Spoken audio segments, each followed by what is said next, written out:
Hello, students. We yesterday looked into this. Of course, we are studying Bhakti Sufi traditions, but we looked into certain very important starting points. That is, we started with the fact that the early foundation of the Indian society in spiritual and social terms was done by the Vedas, but everyone did not have access to Vedas, and neither even the people who had access to Vedas could understand them properly. It was gradually, and because everyone did not have access to Vedas, so naturally, but there was a great abundance of knowledge in Vedas, so naturally, with the passage of time, there were great rishis and maharishis and great social reformers even during those times who came up with the Purans. They started writing Purans, which made things very, very easy for the people to understand in different parts of India because there was a wealth of knowledge and wealth of purity and virtue and vanity in the Vedas. So that was simplified by the Purans, and we also saw that there were certain traditions which were known as the great traditions, and there were certain traditions which were known as the little traditions. The great traditions would be the one which were practiced east, west, north, south of India, and you have to understand that east, west in those, that is centuries and centuries ago, it did not have anything called Pakistan or Bangladesh. So east west meant a lot of geography and a lot of people at the same time. Okay, so we definitely remember the example which we discussed about Lord Jagannatha, who is considered to be the master of the universe, but he's he was mainly popular in the Bengal and the present day Orissa at that point in time, where you have a huge Jagannatha temple in Puri, and the most unique thing about Jagannatha as a temple and the depiction of Lord Jagannatha, as I told you yesterday, was the fact that in spite of he being the master of universe, he does not have his arms, he doesn't have hands, so you would not find him indulging in all those fancy activities like makhan chori and playing flute to impress the gopis or anything of that kind. Okay, so today we look at the difference and conflict often associated with the goddesses for forms of worship that were classified as tantric. Tantric practices were widespread in several parts of subcontinent. They were open to women and men. The and practitioners often ignore differences of caste and class within the ritual context. Many of these ideas influenced Shaivism as well as Buddhism, especially in the eastern, northern, and southern parts of the subcontinent. All of these somewhat divergent beliefs and practices would come to be classified as Hindu over the course of the next millennium. The divergence is perhaps more stark if we compare Vedic and Puranic traditions. That's what I just said. The principal deities of the Vedic pantheon, Agni, Indra, and Soma, become marginal figures, rarely visible in textual or visual representations. And while we can catch a glimpse of Vishnu, Shiva, and goddesses in Vedic mantras, they have little in common with the elaborate Puranic mythologies. However, in spite of these obvious discrepancies, the Vedas continue to be revered as authoritative. Students, a lot of things have been said within this, these short two paragraphs. Now, one of the very important things, I'm sure all of you have, heard of Tantra and Tantric traditions of India. In fact, students, today you cannot imagine the Tibetan Buddhism or the Mahayana form of Buddhism without Tantra. Okay, it is impossible because Buddhism has had great masters of Tantra, and of course, India.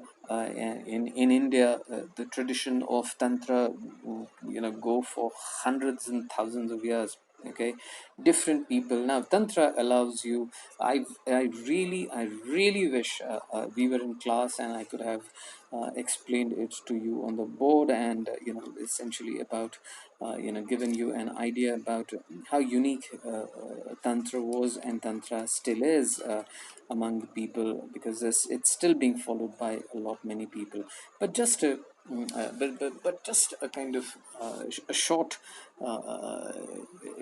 just a short thing, that is what made Tantra unique was the fact that Tantra essentially did not conform to any particular kind of a dogma or a book which you had, something which was meant to please a certain god or a certain goddess, and this was a ritual that had to be done on Mondays, and this was done on Tuesdays, and is दिन अंडा नहीं खाना, उस दिन मछली नहीं खाना, and and it was not.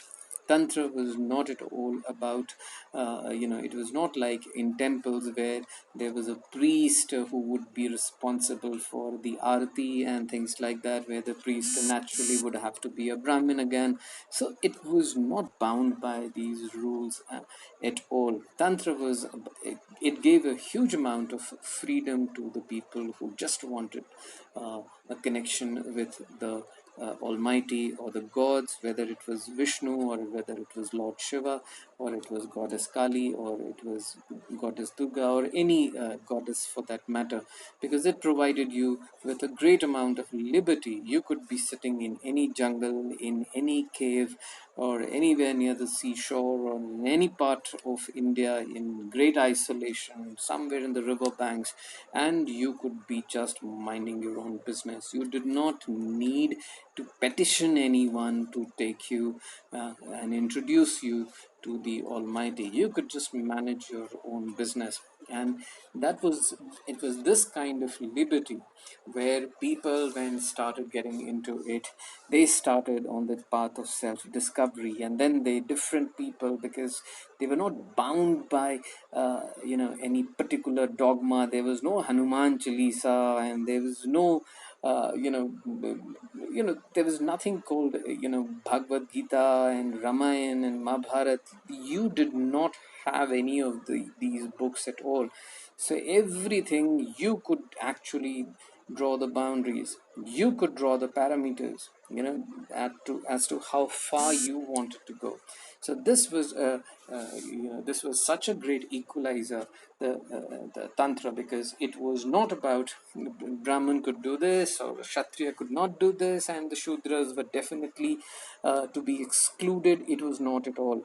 The Shudra could go into any part of isolation and just start concentrating on Lord Shiva, and women could do it. No one, there was nothing that could stop women from doing it, because it was not done through anyone where you have to announce to the whole world and you have to be dressed in a special sort of manner, where women would be probably dressing up for the different other rituals, where they, even today women do it for different pujas. They dress themselves in a different kind, in a certain sort of manner, because they offer certain things to the gods or to the goddesses. All this thing was not important at all.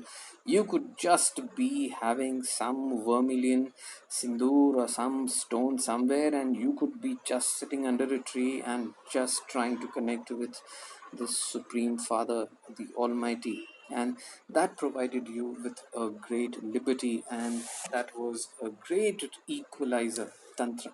Okay, so coming to the third paragraph here, not surprisingly, there were sometimes conflicts as well, and Buddhists actually had mastered it, and though their early teachers were, of course, the Hindus, of course, because Buddhism came out of Hinduism.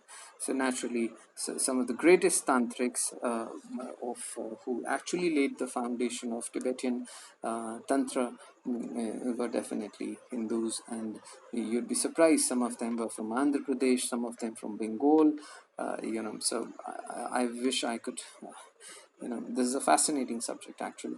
So, not surprising, there were sometimes conflicts as well. Those who valued the Vedic traditions often condemned practices that went beyond the closest regulated contact with the divine through the performance of sacrifices or precisely chanted mantras. And on the other hand, those who engaged in tantric practices frequently ignored the authority of Vedas. Also, devotees often tended to protect their chosen deity, either Vishnu or Shiva, as supreme, Relations with other traditions such as Buddhism or Jainism were often fraught with tensions, if not open conflict. Something which we just discussed, that this was Tantra was absolutely it was not at all bound by the boundaries of Vedas and Purans, and it had nothing to do with the caste system of India. You could just start from wherever you essentially wanted, and it provided you with a great amount of liberty to do whatever you actually wished, and no one could stop you from doing whatever you were doing, as long as, of course, it was, it did not go in complete contravention to the decency of the society. Otherwise, you could basically mind your own business. So the traditions of devotion or bhakti need to be located within this context. Devotional worship has a long history. So essentially, it is trying to tell you that there is a great similarity between the bhakti tradition and tantra. And tantra is a part of bhakti. You have to understand, because the great similarity is, even in bhakti, students. I don't. I wonder how. I wish I had a board here. Now, students, I wonder how many of you have read Bhagavad Gita. But where in Bhagavad Gita, Lord Krishna clearly says, there are certain methods and manners in which you can reach him. It's there is the mark of yoga, then there is a mark of gyan, right? And then, of course, there is the mark of bhakti, and he says that bhakti happens to be the simplest of the paths to reach him. Okay, and tantra was a kind of bhakti, and bhakti does not have to be about going through someone. You do not need interlocutors when it comes to bhakti. You can just have your you can just mind your you can just pick up anyone from from hundreds and thousands of Indian gods, Hindu gods. You can pick up Lord Shiva, his avatars, Lord Vishnu, his avatars, goddesses. They're different goddesses, and that is the reason why, students, if you actually go into some of the great centers of tantra, all of those great centers of tantra, you would find them in great wilderness, somewhere in the hilltops, somewhere where no one can reach.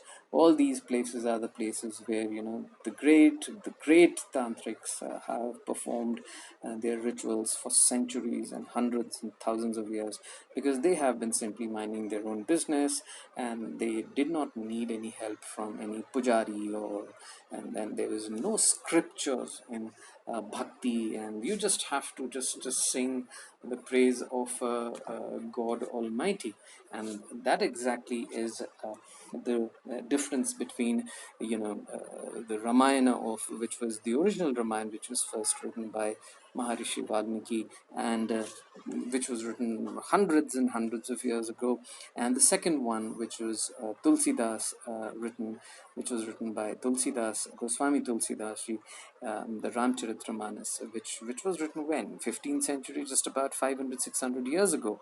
And the Tulsidas Ramayana is meant to be sung. It is not supposed to be read, and you do not have to draw out meanings from the Tulsidas Ramcharitramanas.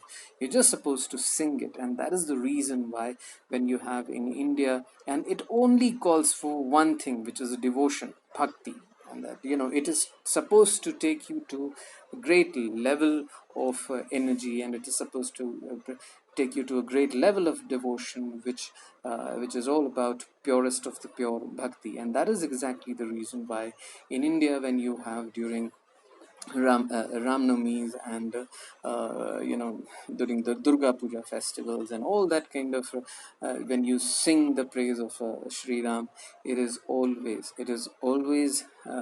Tulsidas Ramcharitramanas. It is never Maharishi Valmiki's Ramayana. It is never that way. Why? Because Tulsidas Ramayana is all about bhakti, and Valmiki Ramayana is, of course, about bhakti. He couldn't have managed Ramayana, the original Ramayana, without bhakti, but it also has a great deal to do with gyan. Okay, and that needed the involvement of a lot of people in between. But bhakti, you have a direct connection with God. Thank you.